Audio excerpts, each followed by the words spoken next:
হ্যাঁ এভরিওয়ান, কি অবস্থা সবার? তো ওয়েলকাম করছি আমার নতুন একটা ব্লগে। আমার ছোট ছোট রিলস থেকে আপনারা অনেকেই জানেন যে সামনে আমাদের ফ্যামিলিতে একটা বিয়ে হবে। তো সেই বিয়ের জন্য টুকটাক কেনাকাটা করলাম এবং কি কেনাকাটা করলাম সেটাই আজকে আপনাদের সাথে শেয়ার করব।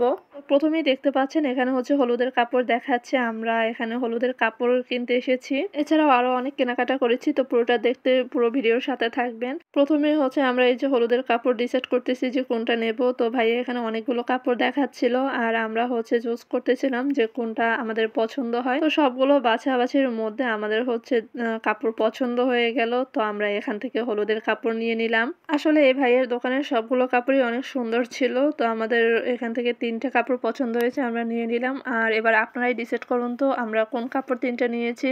আর হ্যাঁ, সামনের আমার ব্লগ দেখতে থাকবেন, অবশ্যই জেনে যাবেন আমরা কোন কাপড়টা নিয়েছি। নেওয়া হয়ে গেল, এরপর হচ্ছে ব্লাউজ নেওয়ার পালা। তো ভাই এখানে আমাদের বিভিন্ন ক্যাটাগরির ব্লাউজ দেখাচ্ছিল আর আমরা এখান থেকে ব্লাউজ পছন্দ করে নিলাম। এরপর আমাদের একটি লাল গামছার দরকার ছিল। তো এখানে ভাইয়া আমাদের সাইজ মতো একটা লাল গামছা দেখাচ্ছিল। যেহেতু বিয়ের কেনাকাটা অনেক দেখে শুনে ঘুরে কিনতে হয়েছিল আমাদের, এখান থেকে হচ্ছে আমরা সাইজ মতো গামছা পেয়ে গেছি। তো এখান থেকে কেনাকাটা শেষ করে আমরা গেলাম ডেকোরেশনের দোকানে। যেহেতু আমরা ঘরোয়াভাবে ডেকোরেশনগুলো করব, তাই আমাদের কিছু দরকার ছিল জিনিসপত্রের, তাই এখান থেকে হোয়াইট কাপড় নিয়ে নিলাম এবং ডেকোরেশনের জন্য কিছু আর্টিফিশিয়াল ফ্লাওয়ার দরকার ছিল, তাই এখান থেকে সেটাও নিয়ে নিলাম। আর এই ফুলগুলো ডেকোরেশনের জন্য অনেক সুন্দর লাগবে।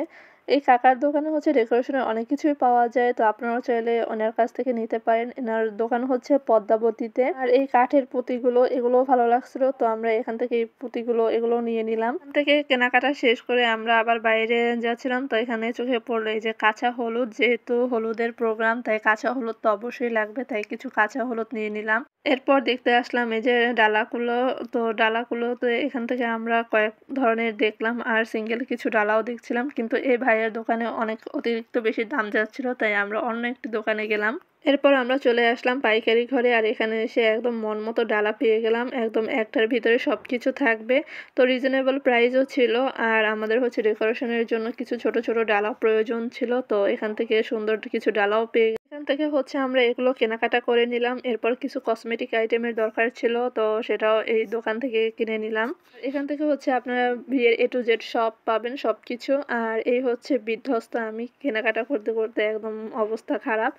এরপর একটু খাওয়া দাওয়া করে নিলাম, এই তো মোগলাই খেলাম। আর এখানের হচ্ছে মোগলাইটা বেশ মজা ছিল। চা খেয়ে নিলাম, চাটা দেখতে একটু খারাপ হলো, চাটা বেশ টেস্টি ছিল, খেতে ভালো লাগছিল। খাওয়া দাওয়া শেষ করে আমরা আবার বের হলাম আমাদের কেনাকাটার উদ্দেশ্যে, কারণ কেনাকাটা এখনো শেষ হয়নি। বাসার জন্য হচ্ছে কার্পেট দরকার ছিল। তো এখানে হচ্ছে কার্পেট দেখতেছিল আর আমাদের হচ্ছে বড় একটা কার্পেট দরকার ছিল। এখানে ভাইয়া অনেক ধরনের কার্পেট দেখাচ্ছিল, কিন্তু আমাদের হচ্ছে এই কার্পেটটাই বেশি পছন্দ হয়েছে। প্রথম দেখাতেই হচ্ছে কার্পেটটা পছন্দ হয়ে গিয়েছিল। এছাড়াও হচ্ছে ভাইয়া আমাদের আরো দেখাইছিল, কিন্তু ওইটার মতো আসলে এত পছন্দ হয়নি। পর দামাদামি করে হচ্ছে সেখান থেকে এই কার্পেটটা নিয়ে নিলাম। যেহেতু এখন শীত তাই দাম চাচ্ছিল বেশি। তো এই ছিল সেদিনকার কেনাকাটা। তো ভালো থাকবেন।